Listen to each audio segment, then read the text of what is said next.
আসসালামু আলাইকুম রহমতুল্লাহি ওয়া বারাকাতুহু।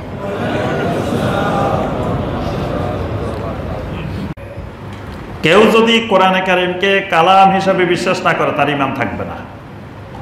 কোরআনে কারিমকে যদি আল্লাহর কালাম বিশ্বাস না করে, কারণ আল্লাহ বলতেছেন আল্লাহ কথা বলেন, আমি বলতেছি না না আল্লাহ কথা বলেন কেমনে। কথা হলে আল্লাহ কথা বলেন না, এটা এই বিশ্বাস, আল্লাহ কথা বলতে অসুবিধা কোথায় বলেন তো দেখি। আমার কথা কি বুঝাইতে পারছি? যে আল্লাহ কথা বলেন এটা মানতে সমস্যাটা কি কোথায় এটা বলেন। সমস্যা আছে এক জায়গায়। জাহাম বিন সফওয়ান এই লোকটা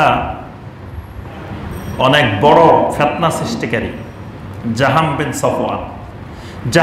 সফওয়ান এক মতবাদ, নতুন মতবাদ সৃষ্টি করছে, এটার জাহামি মতবাদ বলা হয়।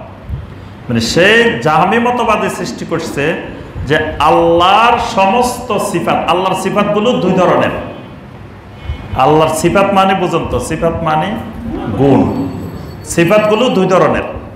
এক ধরনের সিফাত হলো সিফাতে ফেইলি, আরেক ধরনের সিফাত হলো সিফাতে জাতি। মানে এক ধরনের সিফাত আল্লাহর নিজের সাথে সম্পৃক্ত, আরেক ধরনের সিফাত আল্লাহর কাজের সাথে সম্পৃক্ত। যেমন আল্লাহ সৃষ্টি করেন, এটা হলো আল্লাহর কাজ। সৃষ্টি করা এটা কি কাজ। আল্লাহ রিজিক দেন, রিজিক দেওয়াটা একটা কাজ। আল্লাহ ইচ্ছা করেন, আল্লাহ পাক বাস্তবায়ন করেন, এগুলো আল্লাহর কাজ। আবার আরেকটা হলো আল্লাহর জাতের সাথে সম্পৃক্ত, আল্লাহ নিজের সাথে। যেমন আল্লাহ কথা বলেন, আল্লাহ শুনেন, আল্লাহ দেখেন, আল্লাহ আরশে আরোহণ করেন, আল্লাহ প্রথম আকাশে অবতরণ করেন, তারপরে আল্লাহর হাত, আল্লাহর চেহারা, তারপর আল্লাহর কবজা, এগুলো হলো আল্লাহর জাতি সিফাত।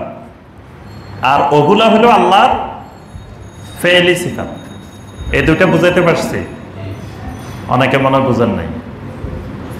একটা হলো আল্লাহর নিজের সাথে সম্পৃক্ত, যেমন আল্লাহর নফস আছে, আল্লাহর হাত আছে, আল্লাহর কবজা আছে, হ্যাঁ, আল্লাহর চোখ আছে, আল্লাহর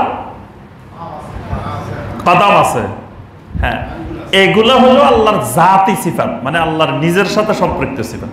আরেকটা হলো আল্লাহ রিজিক দেন, তারপর আল্লাহ হেদায়েত দেন, আল্লাহ সৃষ্টি করেন, আল্লাহ সবকিছুর মালিক, এগুলো হলো আল্লাহর কি ফেইলি সিফাত, এগুলো কাজ। এই জাহাম বিন সফওয়ান দুইগুলোকে আলাদা করছে, আলাদা করে আল্লাহর ফেইলি সিফাত গুলোকে স্বীকার করছে, কিন্তু আল্লাহর যেগুলো জাতি সিফাত সেগুলোকে অস্বীকার করছে। তার মতবাদ হলো সে একটা ফিলোসফিতে, দর্শন থেকে নিছে, এগুলো গ্রিক দর্শন থেকে সে নিছে। সে বলছে যে আল্লাহর এই সব কিছু অস্বীকার করছে, যে আল্লাহর হাত, আল্লাহর পা, আল্লাহর কদম, আল্লাহর কবজা, এগুলো সব সে অস্বীকার করছে। করার পরে তাকে জিজ্ঞাসা করা হলো, তাহলে বলো দেখি তা আল্লাহ কেমন? আল্লাহ কেমন? তাহলে আল্লাহর যে আসে, আল্লাহর রুইয়াতকেও অস্বীকার করছে, আল্লাহকে দেখা, আল্লাহকে মানুষ দেখবে এটাকেও সে অস্বীকার করছে। আমরা জান্নাতের মধ্যে আল্লাহকে দেখবো না? আমাদের বিশ্বাস আমরা আল্লাহকে দেখবো, তাহলে আল্লাহকে দেখা যাবে। সে বলছে না, আল্লাহকে দেখাও সম্ভব না। তা আল্লাহকে দেখাও সম্ভব না, আল্লাহর এসব জাতি সিফাত না, তা আল্লাহ কেমন? তো সে বলছে যে আল্লাহ হইলেন বাতাসের মতো, কামেসলে রিহ। সে বলছে যে আল্লাহ হচ্ছে বাতাসের মতো। আল্লাহকে দেখাও যায় না, এবং আল্লাহ কোনো এক জায়গায়ও না।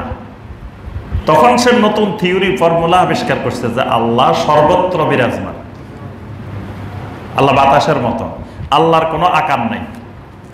মানে এই সব মিলে সে আল্লাহর জাতি সিফাত এগুলো পুরোপুরি অস্বীকার করছে। তারপরে আল্লাহকে সর্বত্র বিরাজমান বানাইছে, আল্লাহকে নিরাকার বানাইছে, অনেক ধরনের আকীদা সে তৈরি করছে।